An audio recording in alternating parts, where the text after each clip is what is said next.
interest using rubber stamps. And I want to talk about first a little bit of the supplies that you're going to need. A variety of background type stamps, text, things that create interest, and you'll see some of the things that I'll use during the video. Then also an acrylic handle. You need this to put your stamps on because I do not use wooden handles. So you need to make sure that these are nice and clean, along with your stamps being somewhat clean. To clean the stamps and to clean my acrylic handles, I like this brand of baby wipes, and because they don't have a lot of lotion in them. You're also going to need a high density sponge that's dampened a little bit, and so what we're looking for is something that's really hard to squeeze. A lot of people use makeup sponges, but those can easily be a little bit too flimsy.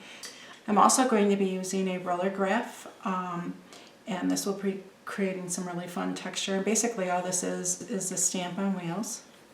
We're going to use a brayer. You can also use a foam roller. We'll need palette paper and paper towel, some paints, and then also large brushes. One of my favorite ways to load a stamp is with the mushroom sponge. And so what I do is I load it in. And what I find is a lot of painters do is they think that just putting a whole bunch on is what they need.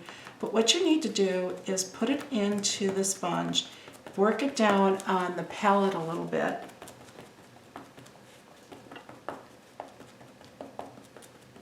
And I can see on my palette that there's no more thickness, and so I know it's starting to work in there.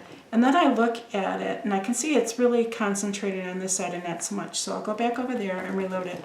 Because what's going to happen when I load this properly, then it's just simply going to look like a stamp pad, only it's been loaded with acrylic paint. And you can even use this with if you're creating cards. Using paint is so much cheaper than using all those inks. You don't have to heat set these, and they don't dry up as easily as the inks do. And I just really prefer working with paint with my rubber stamps. So then what I'm going to do is I'm going to work very quickly.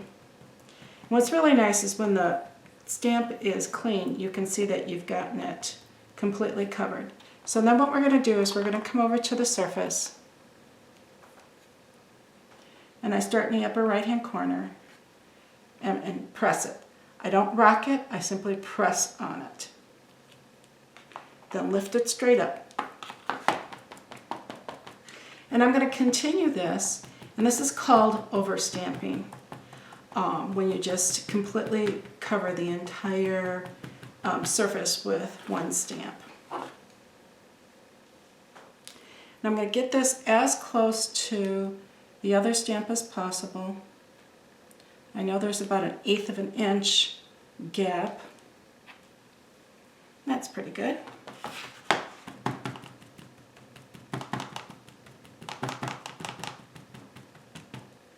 And see, because this is so big and I know that it's been loaded, I can just easily go in and reload this every time. Now I'm loading it every time because I want my background to be fairly consistent. If I were to come in and just load again, it would be just a little bit lighter, as you can see there. And I want all the text to look pretty much the same.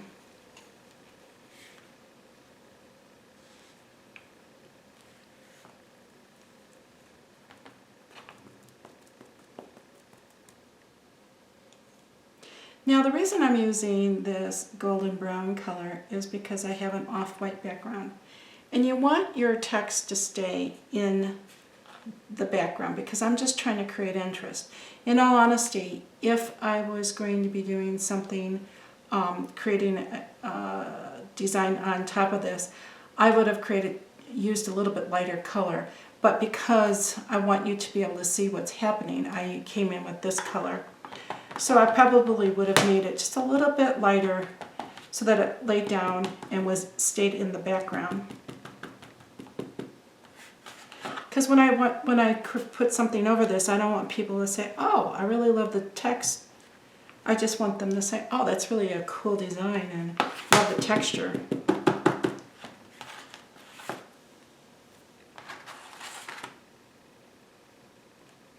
And that's pretty much how you overstamp. One other thing that's really important is when you're done stamping, I really like to just take the time and wipe them clean really quick. I'll just take a baby wipe and get as much of the paint off as possible. And you can see it's pretty much all coming up.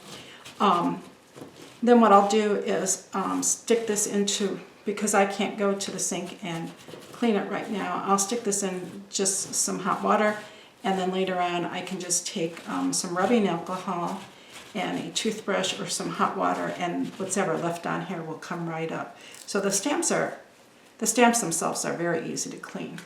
In this design, I wanted to show you how I use the vintage note stamp. When I came in and I did the overstamping, this was really a little bit too harsh, but I wanted you to be able to see it.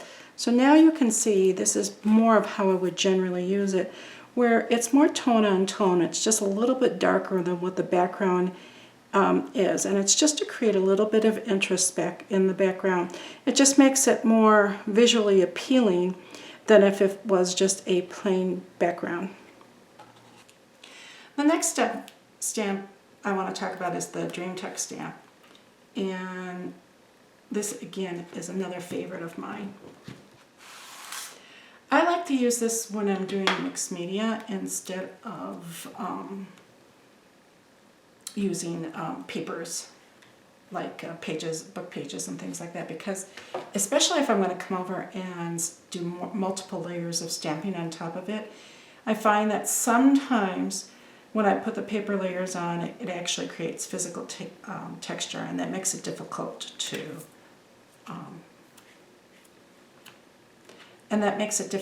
stamp on. So now when I load this, I want to show you a different way to actually load the stamp. The first time we used the mushroom sponge.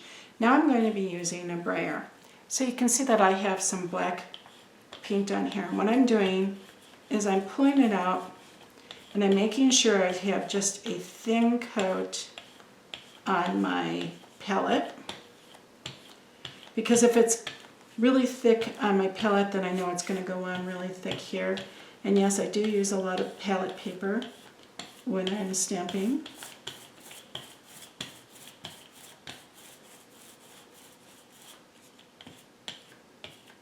Okay, so what I have here, it's nice and smooth. And so then I know where here I had a little bit of buildup, I know that this is going to go on nice and even. So I can just run this right over, and I'll go both ways to make sure that this is loaded properly.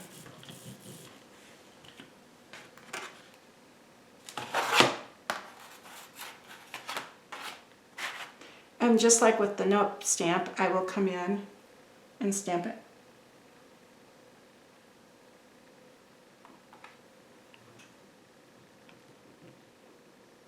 And again, I'm pressing, I'm not rocking.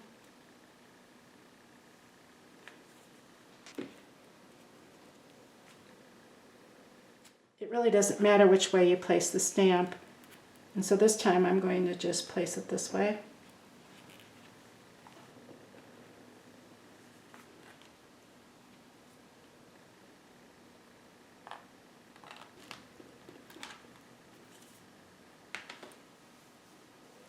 And so it looks just like I have covered it with paper, however there's no actual texture to it, and so it makes it a lot smoother and easier to come over with various other layers on top of it.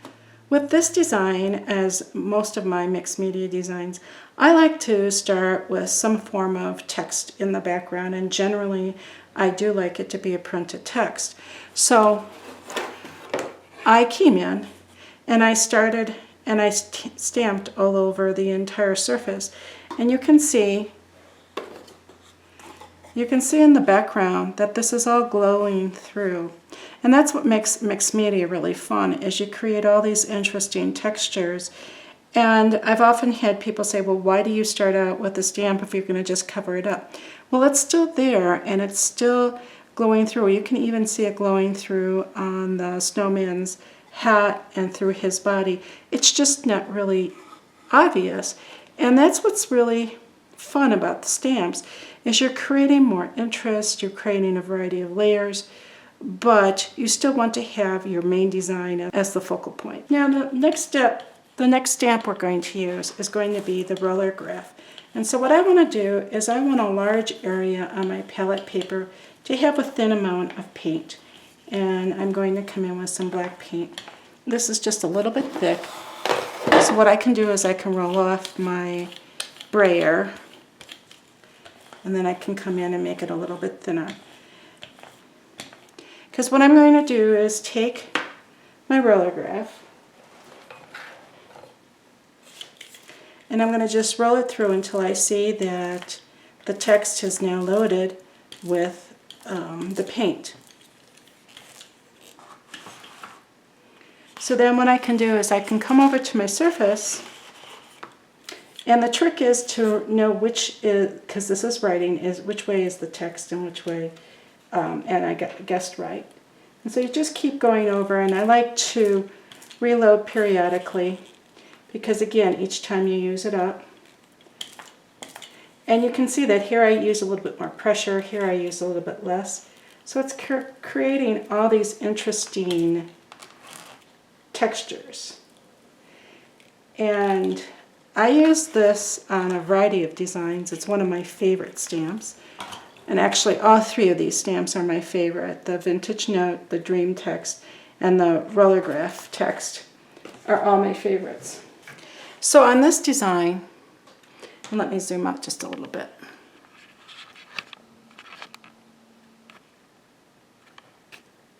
On this design, you can see that this is a very traditional design. And so what I did is I came in with the roller graph in the background to create visual interest. I added some other elements, obviously, with stenciling and a little bit of sponging. But that's such a really lovely, soft texture, and it doesn't take away from the painting, it adds to it. And that's what you want to do with your stamps, is you want to have them stay in the background, but add interest to the design. Then on this design, this is one I did for the SDP convention when I was the convention artist. And I used the roller graph on here, but I wanted to show you that you can also combine and use other stamps too. And that's what's really what's fun to do, is by layering various stamps together, you can create these interesting backgrounds. I also want to point out that the stamp that I used in the background is the same stamp that I used on the actual postcard itself. And that's really pleasing to the eye. So using the same stamps in different ways also is a really fun way to add interest to your artwork.